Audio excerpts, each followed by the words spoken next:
Hello students, corporate accounting के topic final account या अंतिम खाते जो कंपनी के संदर्भ में बनाए जाते हैं का एक टॉपिक आज हमारे वीडियो का आधार है।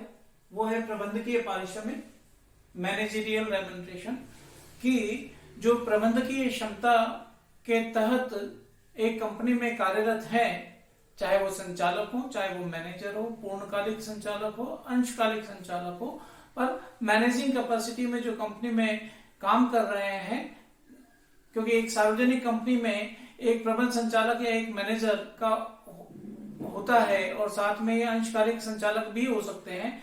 पर ये ध्यान रखें, या तो पूर्णकालिक प्रबंध संचालक होता है या मैनेजर होता है, दोनों एट ए टाइम नहीं होते हैं। उनका पारिश्रमिक जो उनको दिया जाता है वो अधिकतम पारिश्रमिक कितना हो सकता है, उसकी गणना हमें कैसे करनी पड़ती है। तो सबसे पहले तो ये जान लें कि अगर कंपनी में लाभ ही पर्याप्त नहीं है या हानि है, तो ऐसी स्थिति में प्रभावी पूंजी के आधार पर प्रबंधकों को पारिश्रमिक दिया जाता है। अगर प्रभावी पूंजी 5 करोड़ रुपए तक है तो 30 लाख रुपए पारिश्रमिक अधिकतम है। अगर 5 करोड़ से 100 करोड़ रुपए है तो 42 लाख रुपए है। 100 करोड़ से 250 करोड़ रुपए तक की प्रभावी पूंजी है तो प्रबंधकीय पारिश्रमिक 60 लाख रुपया है। और 250 करोड़ से अधिक प्रभावी पूंजी अगर है उस कंपनी की तो 60 लाख रुपए प्लस 250 करोड़ से जितना ज्यादा प्रभावी पूंजी है उसका 0.01% और पारिश्रमिक दिया जा सकता है, ये स्वीकृत है। परंतु प्राय हमें जब प्रश्न करना होता है तो प्रश्न में लाभानी खाता होता है और लाभ होता है, तो हमें ये देखना है कि लाभ अगर पर्याप्त है तो उन लाभों, शुद्ध लाभों का कितना प्रतिशत हम पारिश्रमिक दे सकते हैं। तो इसके संदर्भ में कुछ प्रावधान दिए गए हैं धारा 197(1) में। तो सबसे पहले तो ये याद रखिए कि कुल मिला के किसी भी कैपेसिटी का संचालक हो या प्रबंधक हो, कुल मिला के उन सबको जो पारिश्रमिक दिया जा रहा है वो अधिकतम हो सकता है 11%, 11%। और ये 11% किसका होगा? धारा 191 के अनुसार जो शुद्ध लाभ कैलकुलेट किए गए हैं, परिकलित किए गए हैं, उनका। धारा 191 के तहत शुद्ध लाभ कैसे कैलकुलेट किए जाते हैं ये भी हम आज ही समझेंगे। पर उन लाभों का वो जो भी हम कैलकुलेट करेंगे, अगर एक ही संचालक है, पूर्णकालिक यानी कि फुल टाइम डायरेक्टर है, एक है फुल टाइम 1 डायरेक्टर, तो उसका मैक्सिमम रेम्यूनरेशन है 5% of the net profit calculated under section 198। अगर एक से अधिक संचालक हैं, पूर्णकालिक whole time directors more than 1, तो इन ऑल कुल मिलाकर उनको 10% पारिश्रमिक दिया जा सकता है शुद्ध लाभों का, जो कि 191 धारा के तहत शुद्ध लाभ है उनका 10%। अगर अंशकालिक संचालक हैं, साथ में पूर्णकालिक संचालक प्रबंध संचालक है या पूर्णकालिक संचालक भी है, तो कंपनी में जो एक सार्वजनिक कंपनी है उस सार्वजनिक कंपनी में पूर्णकालिक प्रबंध संचालक है या पूर्णकालिक संचालक है और साथ में अंशकालिक संचालक भी हैं, तो उन अंशकालिक संचालकों को शुद्ध लाभ का 1% अधिकतम पारिश्रमिक दिया जा सकता है। ऐसे ही अगर अंशकालिक संचालकों को पारिश्रमिक की बात कही गई है तो अंशकालिक संचालकों को पारिश्रमिक 3% अधिकतम होगा, बशर्ते कि साथ में पूर्णकालिक प्रबंध संचालक नहीं हो या पूर्णकालिक संचालक नहीं हो, तो 3% अधिकतम उनको दिया जा सकता है। फिर एक मैनेजर या एक प्रबंध संचालक, इसको अधिकतम 5% शुद्ध लाभों का पारिश्रमिक दिया जा सकता है। ध्यान रहे कि हम जब बात ये कर रहे हैं शुद्ध लाभ की और पारिश्रमिक की, तो शुद्ध लाभ तो 191 धारा के तहत जो निर्धारित होगा वो होगा और उसका ये प्रतिशत इस प्रकार से कैलकुलेट हम करेंगे। ये पारिश्रमिक अधिकतम दिया जा सकता है उन संचालकों को कंपनी अधिनियम के प्रावधानों के तहत। हम आयकर के उद्देश्य से लाभों को की गणना नहीं कर रहे हैं धारा 198 के तहत। अब जो हम देखने जा रहे हैं टॉपिक वरन धारा 191 में शुद्ध लाभ की गणना इस लिए की जाती है कि इसके आधार पर, इस प्रकार से कैलकुलेटेड शुद्ध लाभ के आधार पर प्रबंधकों के अधिकतम पारिश्रमिक की गणना की जा सके। तो हम अब देख रहे हैं साथ में वो ये कि अंडर सेक्शन प्रबंधकीय पारिश्रमिक के लिए शुद्ध लाभों की गणना under section 198 computation of net profit under section 198 for the purpose of managerial remuneration. तो इससे मैं यहाँ पर प्रश्न में अपने को दे रखा होता है लाभानी खाता। उस लाभानी खाते में विभिन्न मदें दर्शाई होती हैं कि ये मदें सारी घटा दी गई है और ये मदें इसमें जुड़ी हुई हैं, और अगर कोई फुटनोट उसमें है तो उसको टिप्पणी को भी हम ध्यान में रखते हैं कि कौन सी मद में कितनी राशि किस प्रकार की है, किस नेचर की है, और उसका समायोजन हमें शुद्ध लाभों को ज्ञात करते समय किस प्रकार करना है। तो वास्तव में 4 प्रकार की मदें हो सकती हैं। जैसे कि एग्जांपल के तौर पे मैं कहूं कि ऐसी मदें जो कि जोड़ी जानी चाहिए, जिसमें मुख्यतः सरकार या किसी सार्वजनिक उपक्रम से प्राप्त अनुदान सब्सिडी हो सकता है। कुछ मदें ऐसी भी है जो ऐड नहीं की जानी चाहिए उन लाभों में, लाइक कैपिटल नेचर प्रॉफिट अगर कोई उसमें हो रहा है, पूंजीगत लाभ अगर कोई हो रहा है तो वो नहीं शामिल होना चाहिए। ऐसे ही अगर आपने अंश और ऋण पत्र जारी किए हैं तो उनका प्रीमियम उसके अंदर शामिल नहीं होना चाहिए। वो पूंजीगत प्राप्तियां हैं, वो सीधा बैलेंस शीट में जाती हैं। ऐसे ही कुछ मदें ऐसी होती हैं जब हम लाभ की गणना कर रहे हैं तो ध्यान रखेंगे कि ये घटा दी गई होनी चाहिए, लेस हो जानी चाहिए, जो कि नियमित कार्यकलाप हैं व्यवसाय के, उन व्यवसाय के कार्यकलापों को करते समय ये मदें घट जानी चाहिए, जिसमें donation to sister concern, donation to educational institute भी शामिल है, इंटरेस्ट और डिबेंचर इसमें शामिल है। ऐसे कंपेंसेशन अगर कोई दिया गया है व्यवसाय के हित में तो वो कंपेंसेशन भी घटाया जा सकता है इसमें। ऐसे ही एक्सेप्शनल लॉसेस अगर कोई हुए हैं तो उन एक्सेप्शनल लॉसेस को, लेकिन उसमें एक्सेप्शनल लॉस के समय में एक चीज को ध्यान रखें, प्राय अगर हमें कोई एज्यूम करना है तो रिटर्न ऑन वैल्यू जिन संपत्तियों की होती है, यानी कि जिनके ऊपर हास लगाया जाता है, उन संपत्तियों का जो लॉस है वो घटाने योग्य मान लेते हैं, और जिन पर हास नहीं लगता है जैसे कि इन्वेस्टमेंट, उसको बेचने पर अगर कोई लॉस हो रहा है तो प्राय वो लागत से तुलना होकर लॉस हो रहा है, तो ये इस लॉस को हम घटाने योग्य नहीं मानते, उसको ध्यान में रखना चाहिए यहाँ पे। ऐसे ही फीस टू डायरेक्टर है ना, फीस भी दी जा सकती है डायरेक्टर्स को अलग से। पारिश्रमिक हमने देखा, तो पारिश्रमिक में क्या क्या चीजें शामिल होती है, ये जो हम पारिश्रमिक की बात कर रहे हैं, मैनेजरियल रेम्यूनरेशन की जो बात कर रहे हैं, इतना % होना चाहिए, जो भी हमने देखा उसमें वेतन, बोनस, कमीशन और अनुलाभ। अनुलाभ में 2-3 अनुलाभ को छोड़ दें, विदेश वगैरह वाले को, तो बाकी सारे अनुलाभ इसमें शामिल होते हैं। तो फीस एक अलग चीज हो गई जो संचालक मंडलों की बैठक में सिटिंग के कारण उनको मिलती है, तो वो फीस स्वीकृत है।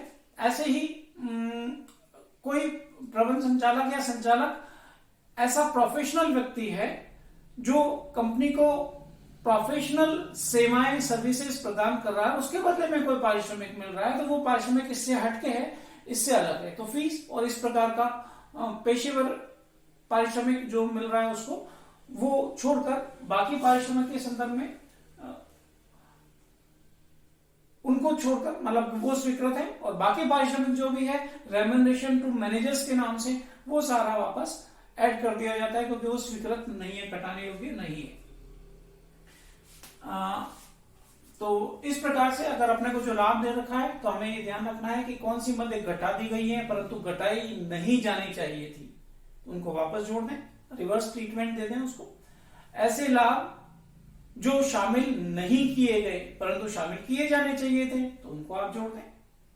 तो इन बातों को ध्यान में रखते हुए मैं एक काल्पनिक स्टेटमेंट बना लेता हूं, ये मानते हुए कि अपने को नेट प्रॉफिट प्रश्न में कंप्यूट करके दिया हुआ है और कुछ मदें उसमें घटा दी गई हैं तो उनको हम वापस जोड़ रहे हैं यहाँ पर, और कुछ मदें जो शामिल नहीं की गई हैं परंतु शामिल की जानी चाहिए थी तो उसको हम शामिल कर लेते हैं। तो मेनली मुख्य मदें इस प्रकार से हो जाएंगी, जैसे कि नेट प्रॉफिट अगर अपने को दे रखा है प्रश्न में तो उस नेट प्रॉफिट को आप आधार बना लें, उसमें जोड़ दें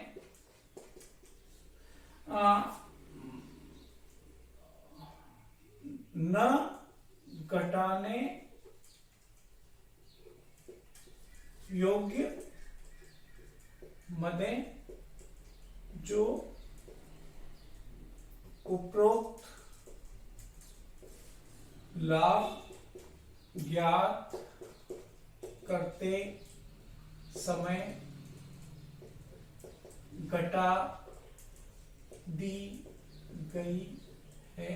items which are not deductible but they are deducted while we computed this net profit। तो उन सारे आइटम को सारे के सारे को वापस जोड़ दें। उनमें से कुछ महत्वपूर्ण बातें मैं मदे लिख रहा हूं, जैसे कि डेप्रिसिएशन की बात करें तो इनिशियल डेप्रिसिएशन को ऐड कर दें,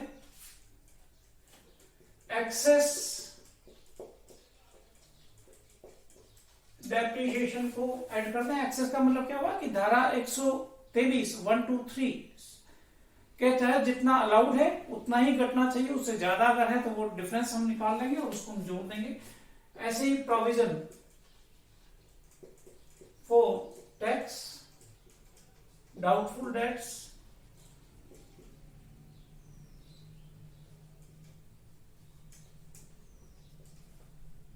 अदर प्रोविजंस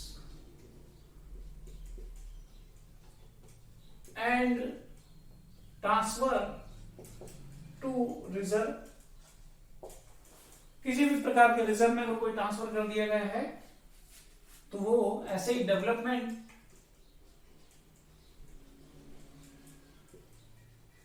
रिबेट अगर कोई है और वो घटा रखी हैं तो उसको वापस से जोड़ दें। ऐसे ही प्रपोज्ड डिविडेंड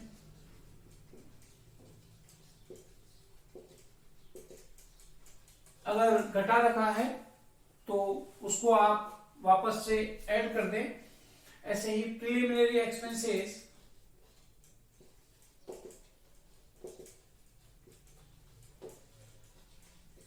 अगर घटा दिए हैं तो उनको वापस से जोड़ दें। इसको एजम्पशन की बेस पे अभी मैंने बोला था, loss on sale of investment, plan भी ले सकते हैं यहाँ पर क्योंकि इनके ऊपर हाथ नहीं लगता, और अगर लॉस हो रहा है इसका मतलब लागत से कम मूल्य के ऊपर बेचा गया है, पूंजीगत नुकसान है ये। तो इस प्रकार से अगर वो घटा दिया है तो वो नहीं घटेगा। और कोई भी वॉलेंटरी पेमेंट हुआ है, स्वैच्छिक भुगतान हुआ है,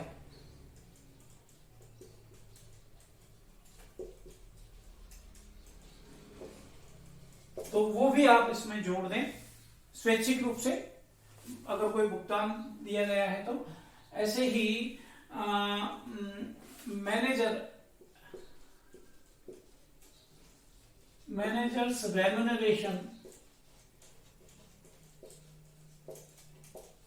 रेम्युनरेशन में वेतन, बोनस, कमीशन और परक्विजिट्स, अनुलाभ शामिल है। मैनेजर का मतलब डायरेक्टर्स भी उसमें शामिल है, एमडी भी उसमें शामिल है, उनको अगर कोई भी रेम्युनरेशन दिया गया है तो वो उसमें जोड़ दें। ऐसे ही कोई कैपिटल एक्सपेंडिचर हुआ है,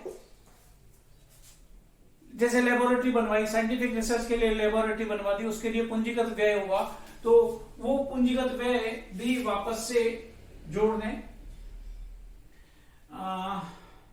बस। और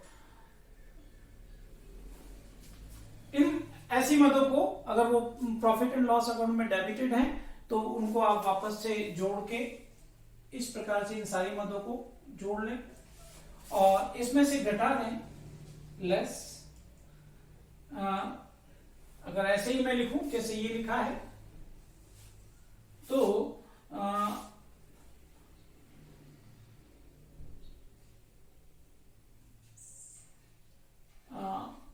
मदें जो शामिल नहीं की जानी चाहिए थी परंतु उपरोक्त लाभ में शामिल है। Item which are not to be included in above profit but they are included in that profit, so we have to subtract. इसमें mainly है कैपिटल प्रॉफिट, पूंजीगत लाभ, इसको हम अभी देखते हैं। मेनली ये आइटम है और इसको अगर आप इसमें से घटा दें तो ये जो आएगा वो है प्रॉफिट एनपी अंडर सेक्शन 198। इस प्रॉफिट के ऊपर ये प्रतिशत अप्लाई करके हम स्वीकृत पारिश्रमिक की गणना कर सकते हैं। यहां पर एक लास्ट में एक आइटम आया है कैपिटल प्रॉफिट, तो वैसे आप जानते हैं फिर भी एक बार हम दोहरा दें कि जब हम लाभानी खाता अपने को प्रश्न में मिलता है तो उसमें profit on sale of fix assets ऐसे करके एक आइटम अपने को मिलता है, तो इसका मतलब वो प्रॉफिट कितना है, वो कैसे कंप्यूट किया गया है, profit on sale of fix assets में मेनली डेप्रिशिएबल एसेट की बात हम यहां पर कर रहे हैं। तो सेल प्राइस में से रिटर्न डाउन वैल्यू को माइनस कर देते हैं उसका, तो ये प्रॉफिट ऑन सेल जो कि प्राय पीएनएल अकाउंट में होता है। अब अगर अपने को सेल प्राइस मिसिंग है तो आप क्या करें कि इसको इक्वेशन की तरह यूज करें, डब्ल्यूटीवी को इधर लेके जाए और ऐड कर दे, तो profit on sale of fixed assets plus WDV is equal to selling price. अगर सेलिंग प्राइस नहीं दे रखी है प्रश्न में तो ऐसे ज्ञात कर सकते हैं। इन तीनों में से दो चीजें होने पर तीसरी चीज ज्ञात हो सकती है। ऐसे कैपिटल प्रॉफिट की बात करें, ये क्या होगा, जो सेल प्राइस आ गई है उसमें से कॉस्ट को माइनस कर दें तो ये कैपिटल प्रॉफिट हो जाएगा। तो रेवेन्यू प्रॉफिट कितना, तो जो शेष रह गया वो रेवेन्यू प्रॉफिट। ये जो प्रॉफिट ऑन सेल दे रखा है ऑफ फिक्स्ड एसेट, इसमें से इस प्रकार से आप पहले कैपिटल प्रॉफिट ज्ञात कर लें और उस कैपिटल प्रॉफिट को माइनस कर दें